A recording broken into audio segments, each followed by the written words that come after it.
Mel Chanco. Congratulations, Mel Chanco. Anong mga apero? Sasagasaan na nila Kid Rock ang operasyon nila Dr. K. Wala tayong gagawin aksyoneta. Celebrating 75 years of heartfelt service and unwavering commitment as we remain forever one with the Filipino.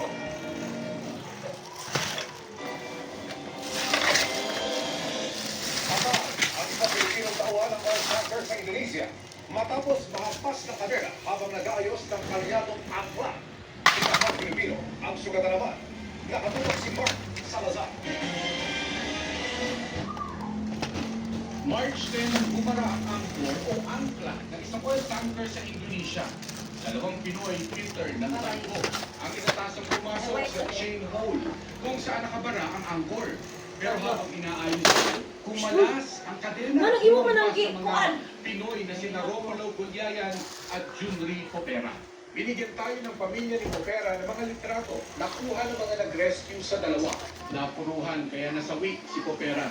Nasa ospital naman si Gulyayan pero nakausap siya ng asawa ni Bunda. Popera. Ayaw, ibunda kuya.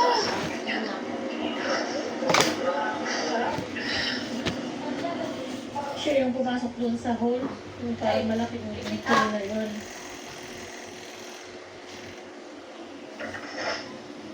Dalawang tao na galaw doon sa may control, di ba? Parang Hindi po, naka-set up na po siya sa kumbaga.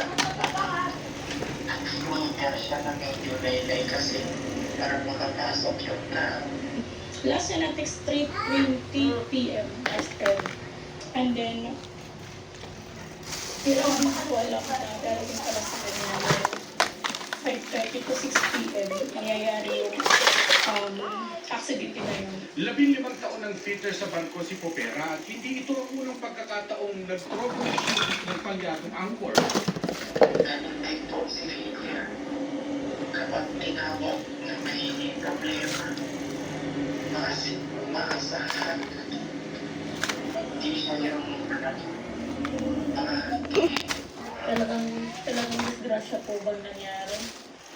hindi ko pa masagot na actually for emergency problem anytime tatawagin po kami. Okay. And yung kapitan nagre-rely sa opisina yun kung ano yung gagawin. Isang linggo nang ipinaglalaman ni Elsie ang asawa ng walang bangkay at naghihintay pa ng autopsy ang katawan ni Junri sa Indonesia. Kapag-sakit tanggapin, pero ano bang magagawa ko? Sabi pa nga andyan na hinagok sa isip, hindi namin naisip. Kumbinsido si Ginang Popera na may nagpabaya kaya nagdisgrasya ang asawa. Aksidente siya, pero dapat pa siya mapigilan yung disgrasya. Kasi parang